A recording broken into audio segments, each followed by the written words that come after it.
The Sith of the Rule of Two era did not fight open battles like the Sith of previous generations, but that did not stop them from honing their skills to perfection. Darth Plagueis was the same way. Based on the few feats he generates in the lore, he ranks among the most powerful Sith in history. Had he desired to, he could have done some very real damage to the Jedi Order, as well as to the Jedi High Council. We began with Maul, continued with Grievous, but now it's time to see what happens when a classical Dark Lord of the Sith steps up to take on the Jedi Council Gauntlet. But because of this Sith Lord's overwhelming power, this version of the Gauntlet will be a little different. Our question for this holocron is not how far Plagueis would get, it's how many Jedi Council members could survive against him.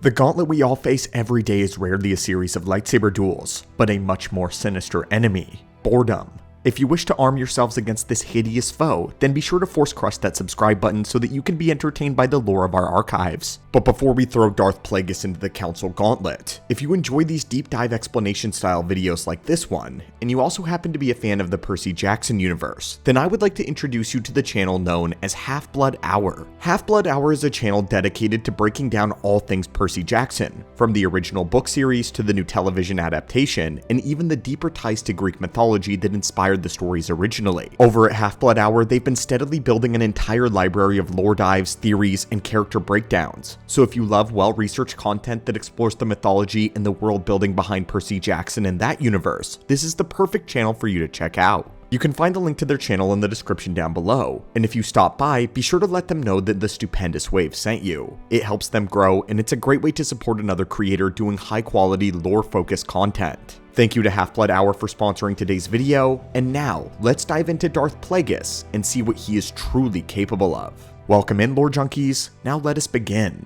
In our previous Council Gauntlet iterations, we constructed a skeleton scenario where our fighter was making his way up the ladder by getting the drop on each Jedi Master, but this one will be very different. Rather than having Darth Plagueis attack the Council, our scenario is that the Council is coming to him in waves. Of course, narratively, it wouldn't make a lot of sense for a Jedi to send only one Jedi Master at a time, especially against a Dark Lord of the Sith. But again, this isn't necessarily a what-if scenario, it's a fantasy battle arena. And because we're so certain about Plagueis' power, we've decided to flip the format on its head and have the Council come to him instead. And just like with the others, we'll be putting Plagueis against the Council of his era, which will be the Phantom Menace roster. The structure of this gauntlet will be like this. We'll first measure the Sith Lords so we know what we're dealing with, and as we list the feats of each category, we will talk about which Jedi Council members do not make the cut. Darth Plagueis is remembered in history as a Sith scientist, one who toyed with the midichlorians to create and preserve life in the pursuit of perfect immortality.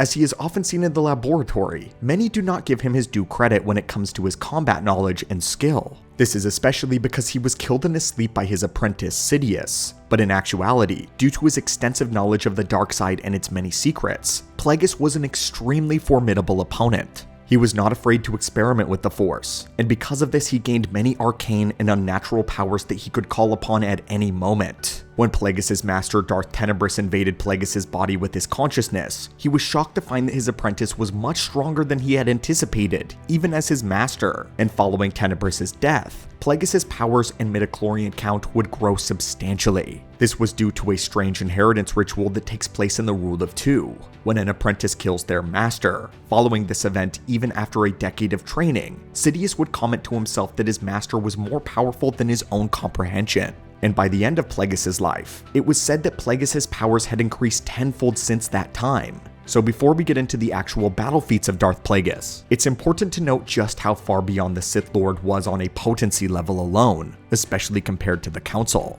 We can actually quantify how far beyond the Jedi he was through the examination of a single ability. That ability is Force Healing. This was always a power that the light side held over the dark. The dark side doesn't always lend itself to reconstruction and healing. Even Darth Bane admitted that the powers of healing were beyond even him, admitting that this was one of the key advantages that the Jedi had over the Sith. But by the end of the Rule of Two, Force Healing was a power that came negligently to all of them. Plagueis once stated that calling on the Force to mend ruptured arteries, torn muscles, or broken bone was no more difficult than levitating slabs of stone. A power once thought to be impossible to the Sith was now a minor convenience to Plagueis. On the other end of the spectrum, the Jedi Order requires a team of skilled healers, specifically dedicated to this one art to recreate the same effects that Plagueis had mastered. Even the members of the High Council gifted in healing had to focus intensively to perform at this level. While this is not necessarily a combat ability though, showing the difference between the Jedi and Plagueis in this one area helps us characterize just how far beyond them he really was. But what can we say about his combat strengths? Plagueis was capable of summoning force storms which turned loose every object in his vicinity and turned it into a deadly projectile. His force lightning was said to boil the blood inside his victims' bodies and nearly set them on fire.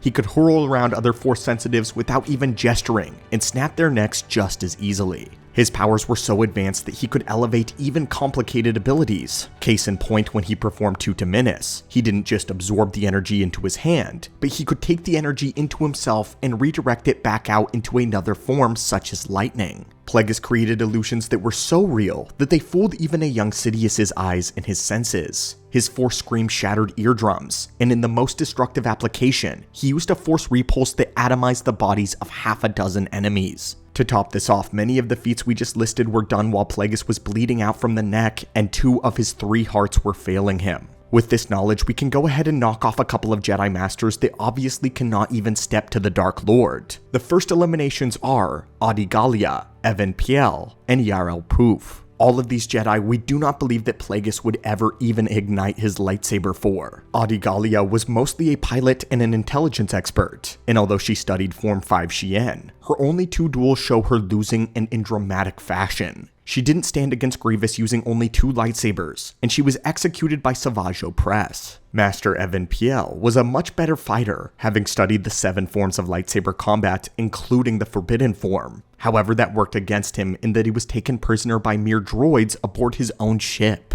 Yaddle Poof was not known for his combat ability either, but for his expertise in force illusions. However, he was taken out by a non-force sensitive wielding a knife. It wasn't as though his killer was a Mandalorian or an exceptional fighter either. It was a terrorist, and had Poof been paying attention, his death could have been avoided. Plagueis would make a mockery of Gallia and Piel. Poof may be able to postpone his own death with an illusion, but Plagueis would be able to pierce right through it. Plagueis may even conjure an illusion of his own just to prove how far out of his depth the Jedi Master was. It should be known that these 3 being combatively weak doesn't make them bad Jedi or not worthy of a seat on the High Council. Being on the Council rarely has anything to do with battle prowess as much as it has to do with wisdom in the Force and mastery of the Jedi way. It's just that usually those prestigious achievements are followed by battlefield expertise, but in the case of our bottom 3 in the rankings, they simply aren't prepared to face down a Dark Lord of the Sith. In fact, we feel confident in saying that even if all 3 of these masters rushed Plagueis at once, they would still die and fairly quickly. But back to the Dark Lord.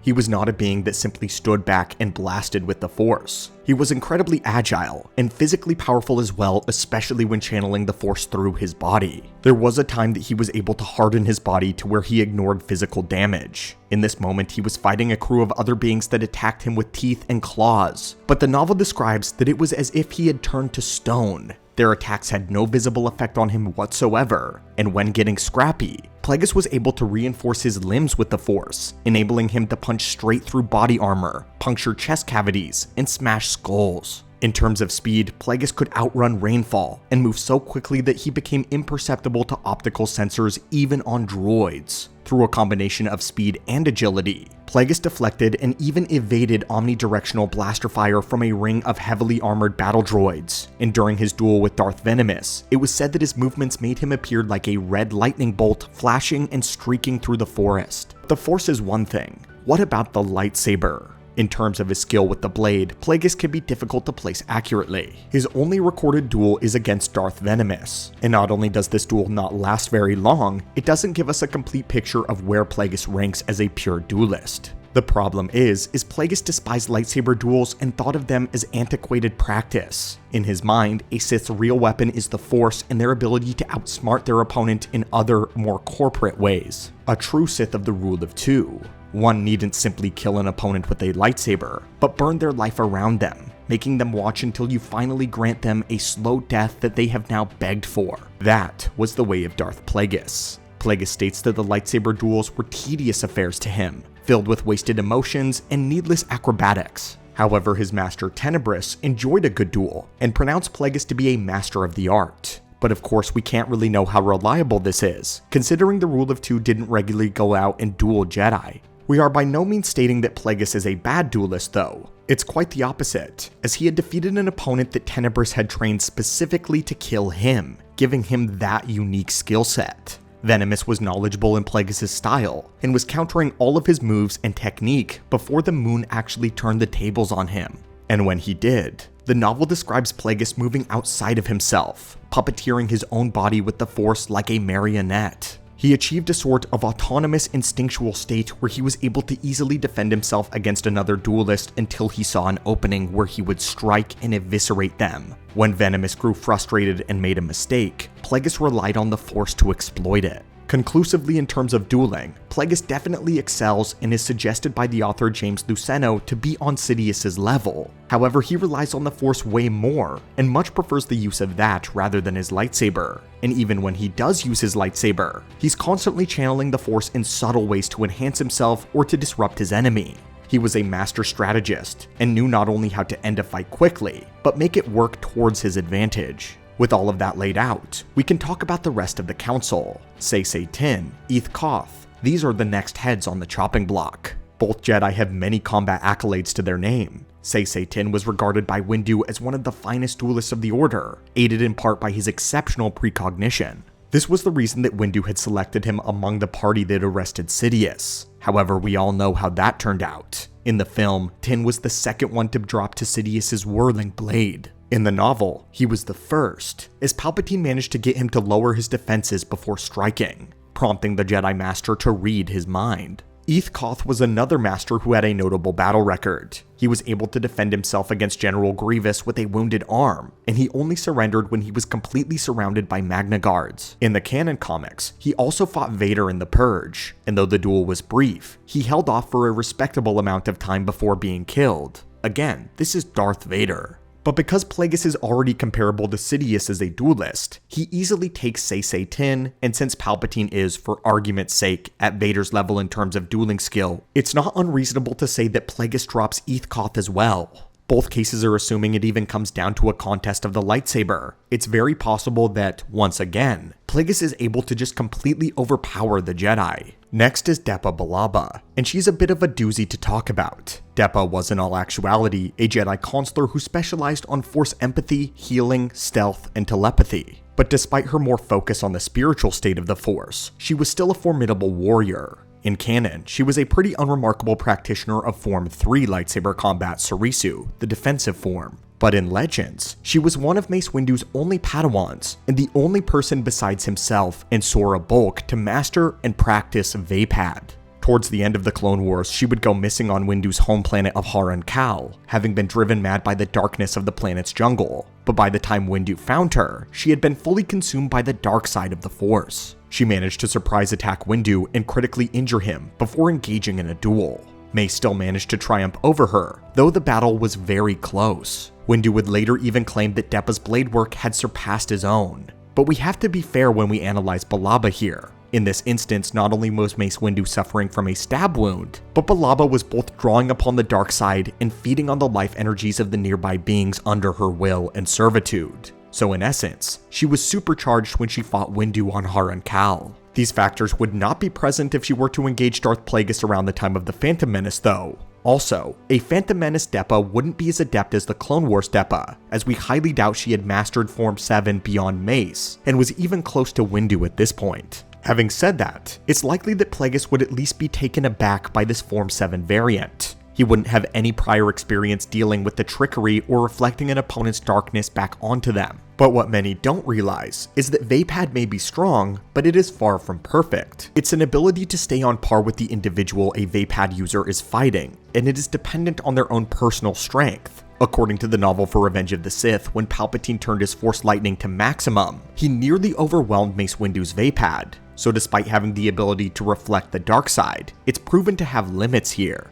Building onto this, Form 7, both Vaapad and Juyo often have the pitfall of leaving the user open when they overcommit to an attack. Because of its aggressive nature, it's a bit too easy to tunnel vision when using it. Mace Windu actually exploited this against Depa in their own duel, and we already have a listed feat of Darth Plagueis puppeteering his body and falling on the defense to draw out a sloppy opening. Because Depa is not energized by the dark side here, hasn't mastered the Vaapad form to the point of the Clone Wars version, and is not skilled nor powerful enough to hold against Plagueis for long, she too falls, and fairly easily. But with our next Jedi, we believe Plagueis will meet an intellectually stimulating opponent, Master Yaddle.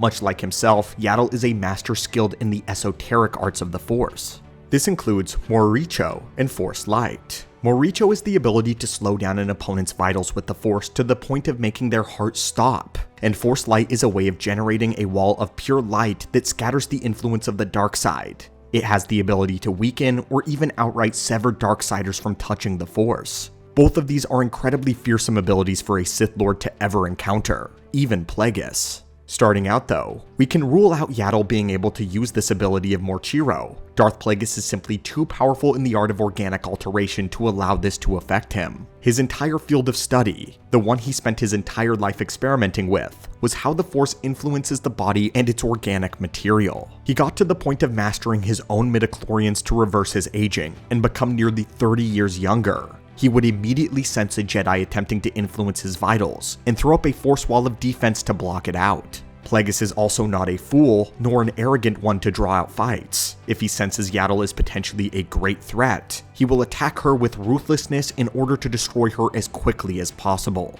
Assuming we grant Yaddle the ability to summon Force Light in this battle, that could turn the tables. Denying Darth Plagueis access to the most dangerous abilities would certainly even the playing field a bit, and disorient the Sith Lord. Maybe enough for Yaddle to gain an advantage. But that means it comes down to the lightsaber now. And even without Plagueis' supernatural speed, he certainly outclasses Yaddle in this department. Unfortunately, our only frame of reference for Yaddle dueling and her skills comes from canon, which showcases her using what we deduce to be Form 3 and Form 4. She duels a conflicted Dooku, and manages to hold herself up well. She even forces Dooku to use a trick to bring her down.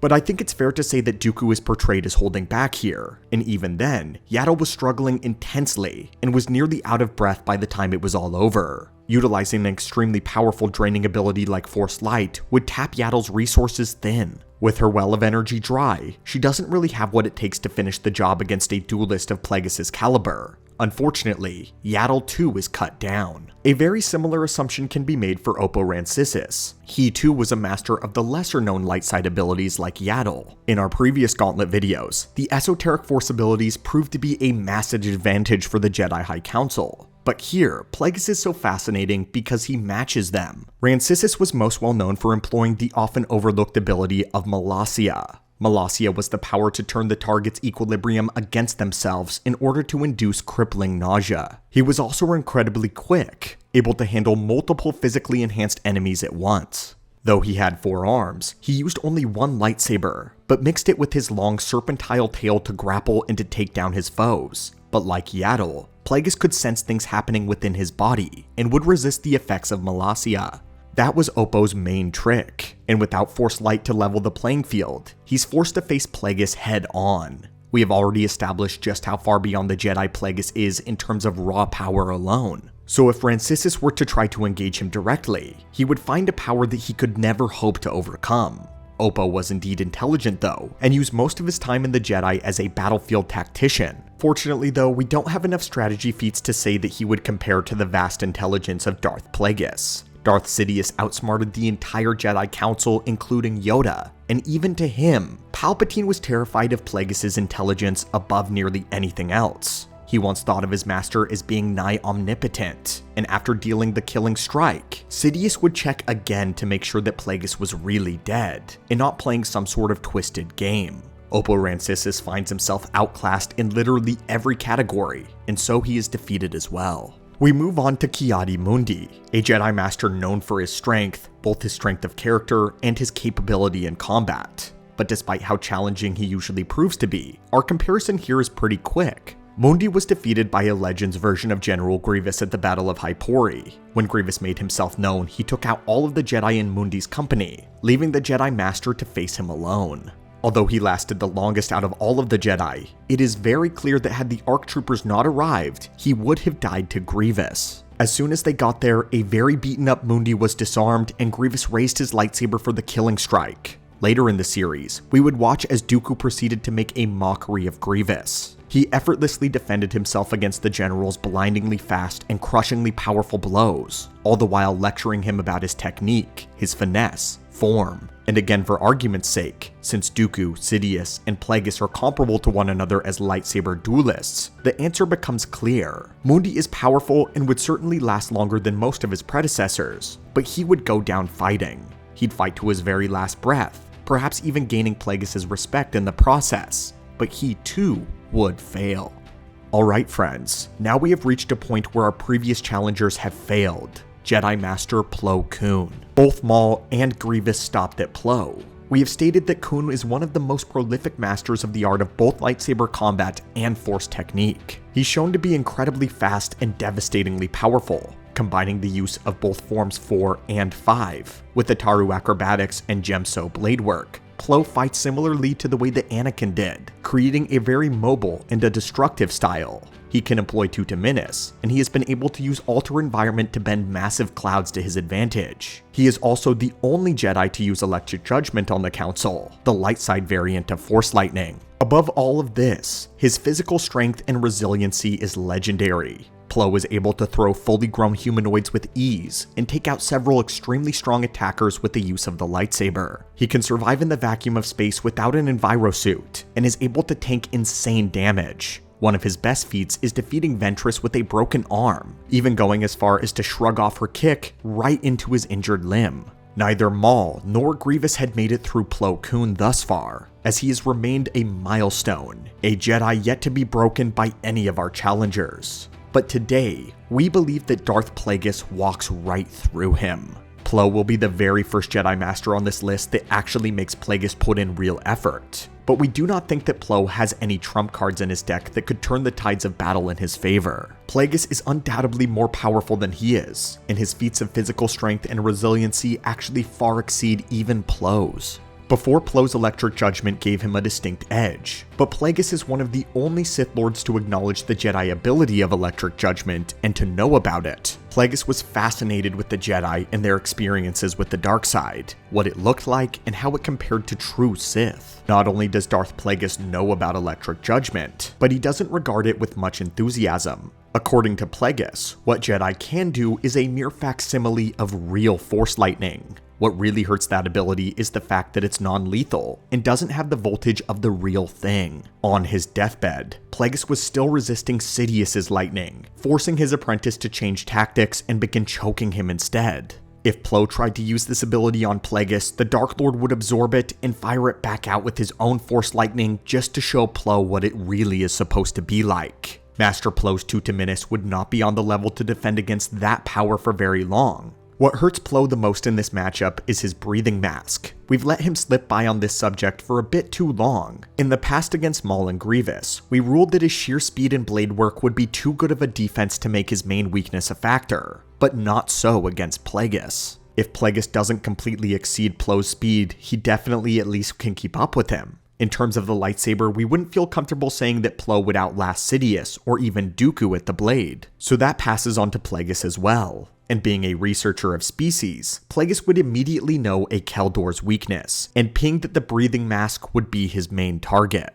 We really hate to see it, but the most likely outcome is that Plagueis duels Plo until he takes off or slices apart his mask. And then he tortures the Keldor to death by showing him real Force Lightning. This is assuming that Plagueis doesn't kill him faster in the beginning with a different show of strength though. The Plo Koon ribbon is broken, and Darth Plagueis the Wise progresses to Mace Windu. This is where things get truly interesting, because we finally get to give credit where credit is due. Mace Windu is powerful. He's regularly recognized as being Yoda's only second. Obi-Wan stated that aside from Yoda, Windu was the strongest Jedi that he had ever known. Ahsoka Tano once said that just standing in his presence in the Force was breathtaking. When he was just breathing and being himself, Ahsoka said that she were being buffeted by a gale. This is interesting because she had been fighting along Skywalker throughout the entire Clone Wars, being near him when he was exerting himself at near maximum capacity. Similarly to Plagueis, Windu was fast enough to avoid blaster fire from an omnidirectional ring of battle droids. In the novel Boba Fett Pursuit, he is described as moving within a nanosecond to avoid hundreds of deadly projectiles launched by a young Fett. In keeping with his insane speed feats, the very core of Vapad was to strike so fast and at so many angles that it looks as though he is wielding dozens of blades at once.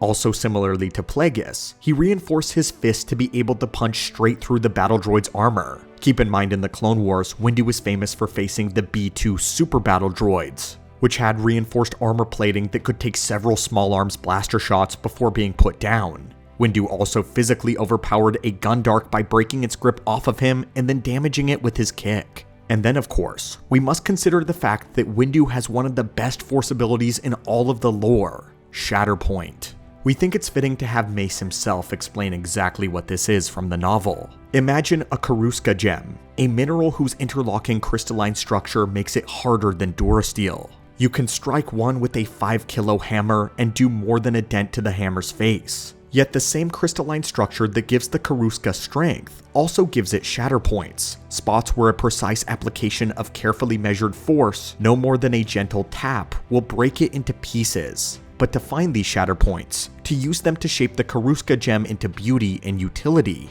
requires years of study, an intimate understanding of crystal structure, and rigorous practice to train the hand in the perfect combination of strength and precision to produce the desired cut. Unless you have a talent like mine, I can see the shatter points. The sense is not sight, but see is the closest word that Basic has for it. It is a perception, a feel of how what I looked upon fits into the Force, and how the Force binds itself into everything else. I was 6 or 7 standard years old well into my training in the Jedi Temple before I realized that other students, full-grown Jedi Knights, even wise masters could sense such connections only with difficulty. And only with concentration and practice. The Force shows me strengths and weaknesses, hidden flaws, and unexpected uses. It shows me vectors of stress that squeeze or stretch, torque or shear. It shows me how patterns of these vectors intersect to form the matrix of reality. Put simply, when I look at you through the Force, I can see where you break. What Windu does not mention here is that he can also perceive shatter points within time itself. Windu can tell when a place, person, or events hold crucial importance to the outcome of the future. During the events of Revenge of the Sith, he perceived a shatter point between Palpatine, Anakin, and Obi-Wan, with Anakin at its fulcrum and Palpatine on one side and Obi-Wan on the other. This also gives him extra force perception in combat, which is likely what aids his insane speed and his reaction time. This is the first fight where our stats are close to even between our two combatants. If Master Windu stepped up to Darth Plagueis, he would see a display of force speed and proficiency with the lightsaber unlike anything ever seen before, at least personally seen before.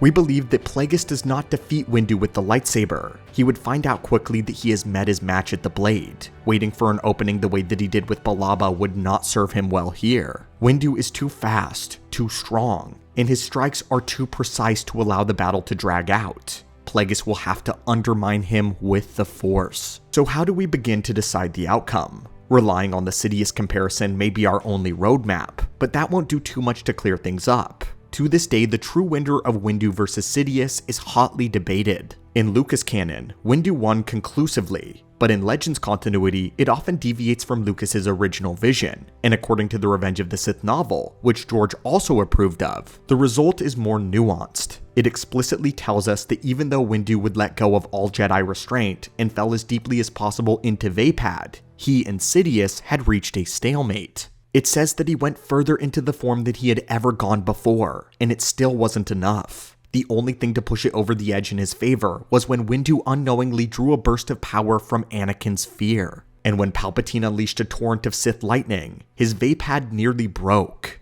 In the comics and the novel, Mace would even call out to Anakin for help, stating that Sidious was too strong. The only reason it didn't overwhelm him was because he was reflecting it back, and it was killing Sidious faster than it was breaking Vapad. Our skeleton scenario is that the two of them are dueling in a vacuum without outside influence, and without writing an entire fanfiction about the duel, we can't rely on environmental hazards that tip the scales. It feels a bit too easy to say that Plagueis would be able to overwhelm Windu with his force techniques and abilities, or perhaps catch him off guard with a strange ability that the Jedi has never seen before. Sidious's force scream didn't work on Windu after all, so Plagueis's wouldn't either. Windu has enough resiliency to resist being totally atomized by a dark explosion, though it may damage him substantially. Plagueis would have to push himself to his maximum output to overwhelm Windu's Vapad with lightning, but even then, he must do so at an appropriate distance so that his lightning does not reflect back on himself. Plagueis and Windu definitely struggle against one another and are pushing their powers to their absolute breaking points, and so for this, the battle has to come down to another factor. We believe it comes down to intelligence, battlefield IQ. This is very difficult to quantify because Windu is a considerably respectable strategist, and he has Shatterpoint working in his favor. Darth Plagueis' intelligence, however, puts him on another level. Without giving a synopsis of the entire Darth Plagueis novel, he is essentially the one who set Sidious up to the position that we see him in the prequels. The two Sith had mastered manipulation of politics in the Republic and in the business world. Plagueis was just as effective as a businessman as he was a Sith Lord, and with his acumen, he gained control of the entire elitist market and nearly gained control of the criminal underworld as well, maneuvering the Republic and the Jedi to his will. He is the one that planted the seeds in Sifo Dyas's mind to engineer a clone army. He is the one that manipulated Palpatine into killing his own family for nothing else but to serve a political end. He has avoided assassinations from extremely powerful groups left and right. One rival group even tried to nuke Plagueis' home. Even Darth Sidious became envious and terrified of his master's intelligence. To top it all off, the author of the Plagueis novel, James Luceno, stated that if the fight between Sidious and Plagueis came to the lightsaber, he believes that Plagueis would find a way to, quote, undermine the apprentice. Mace Windu, even with all of his talents in both strategy and Shatterpoint, would fail to subdue Sidious by his own means. They reached a stalemate in almost all battlefields, and their fight was decided by Anakin's fear, an outside influence. With no external interference, we believe that Plagueis will triumph by outsmarting Mace Windu. It is extremely close though, and we're willing to hear out arguments down below in the comments. But for us, the gauntlet continues. Plagueis is victorious. For the first time we have reached the end, the ultimate finale. The Moon Sith Lord stands in his arena, crimson lightsaber in hand. The bodies of 11 Jedi Council members litter the field around his feet. But the crypt-like silence is broken by the sound of a Geimer stick tapping softly on the ground. He is small in stature, but his shadow stretches 10 times his height, betraying the monumental presence in the Force that Darth Plagueis would perceive. As our first challenger to nearly complete the Jedi Council Gauntlet, his only reward is facing down the Grand Master. Yoda hardly needs an introduction or a long breakdown. He is the wisest Jedi in the order of his time, and well regarded as the most powerful Jedi Master in history at this point. He is almost as old as the Rule of Two itself, and more than a match for the latest inheritor of it. As collected and experienced as Yoda is in the Jedi arts, he was a devastating foe on the battlefield as well. Windu considered Yoda to be his superior as a warrior, going so far as to rebuke Palpatine when he suggested that Windu was the strongest Jedi. Yoda's combat ability and speed makes him easily the fastest Jedi on the Council, able to embarrass all who came before him in comparison. While Plagueis and Windu have their feat of dodging mass blaster fire from droid ambushes, Yoda was shown to take down his droid attackers before they ever opened fire. Even Sidious struggled to pin him down with either the lightsaber or the Force, causing him great frustration during their duel. For the first time, we find Plagueis outclassed in the speed category on our gauntlet. He is also without a doubt overruled in terms of saber skill as well. Yoda had 800 years to master all 7 forms of lightsaber combat, though he prefers Ataru and has brought it to its utter perfection.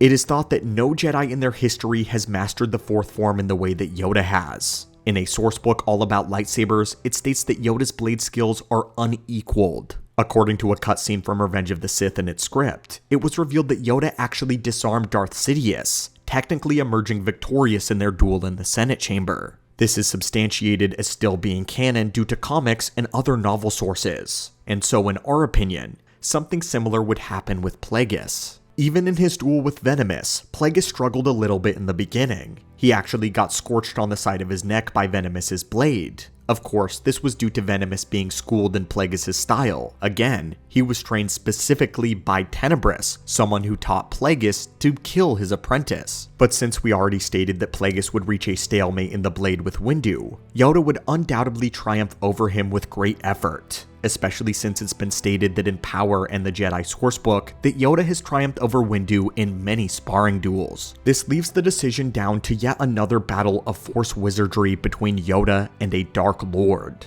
a position the Grand Master seems to find himself in quite often. Yoda has shown incredible feats of telekinesis. In the Battle of Coruscant, he was able to push a Separatist MTT tank back into the giant C-9979 landing craft.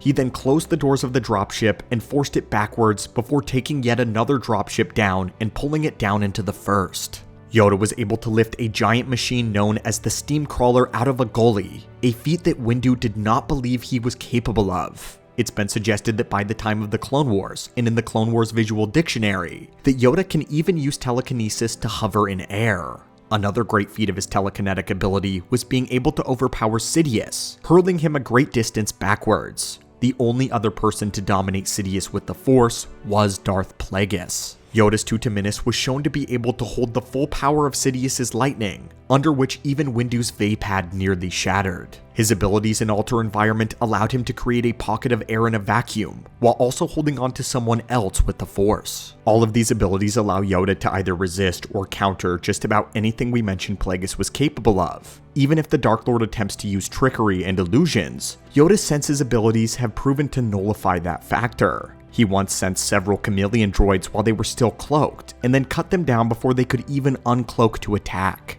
Yoda's danger senses alerted him to the Battle of Coruscant before it happened, and his ability to detect disturbances has made him aware of all kinds of attacks before they're made. Though of course he was not able to penetrate Sidious's Force concealment, however he was able to feel certain emotions from the Chancellor.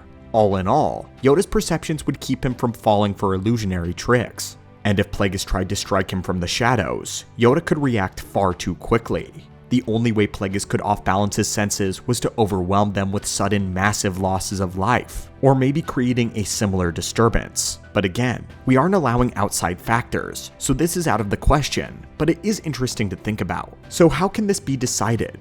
Once again, our only frame of reference is Sidious, the person who is most comparable to the strength of Plagueis. In their duel, Yoda struggled quite a bit. The dark side was potent in the Dark Lord, and once he was disarmed, he fell back in the realm of abilities which he was superior. While they seemed to be close to even, it eventually became apparent that Yoda was losing control of the battle, and although there were of course environmental factors at play, Yoda was exhausted by the time he was blasted off of the Senate pod. When Yoda landed below, he was out of breath and out of stamina. Had he continued, he likely would have lost to Sidious. Meanwhile, Sidious was ready for round 3 and wanted to continue. This is a quote from StarWars.com that describes the nature and the outcome of the duel. Battle of the Ultimate Masters. That's what this fight is, as it moves from precise lightsaber combat to an awesome back and forth display of Force wizardry. The Emperor revels in unleashing his power, gleefully tossing Senate pods at the Jedi Master and cackling as he blasts his little green friend with Force lightning. Yoda is calm and determined, able to evade the attacks and absorb Sidious's dark side power. As a meeting between arguably the two most powerful beings in the galaxy, this battle does not disappoint, and it reinforces what we learn in Return of the Jedi, which is that the Emperor wants to fight. The fight is where he thrives. Yoda learns this the hard way, and while he holds his own with the Sith Lord, even the ancient Jedi cannot outright defeat him. The novel for Revenge of the Sith says something similar. Yoda comes to realize that after all the effort he has put into the battle, the novel says this: he just didn't have it.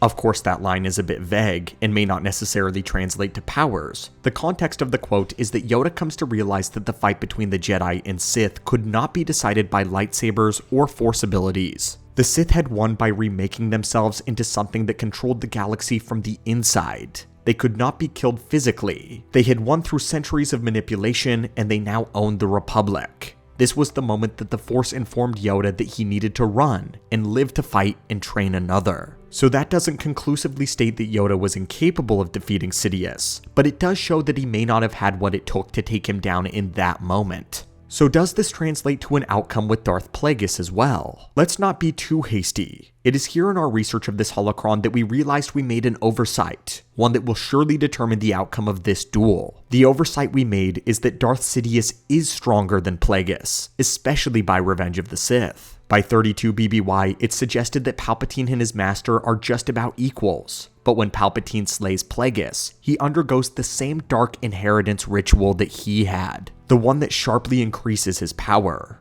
In that moment, Sidious instantly gains more potency than his master once had, and his power grew incalculably from that point on to Revenge of the Sith. Yoda is actually dueling Sidious, who is a Sith Lord who outclasses Plagueis by a margin. We did think about how this revelation could affect Mace Windu's outcome, and we considered switching it. However, we left it alone because our ruling was not decided on a difference of power, but rather a difference in intelligence. And battle IQ makes a much more serious difference than many realize. We stand by our ruling due to this mental factor and Darth Plagueis having superior experience in the Force. But if you disagree, we definitely want to hear your reasoning. But as for our current matchup, the dark side no longer clouds our vision. Grandmaster Yoda will defeat Darth Plagueis the Wise. This may be our most tense gauntlet yet, guys. Plagueis was the only challenger so far that 90% of the Council Gauntlet could not stand up to, and by the end, it almost looked as though he stood a chance at completing it. But given the factors of this challenge, he ultimately did not have what it took to take out the ancient Grandmaster Yoda.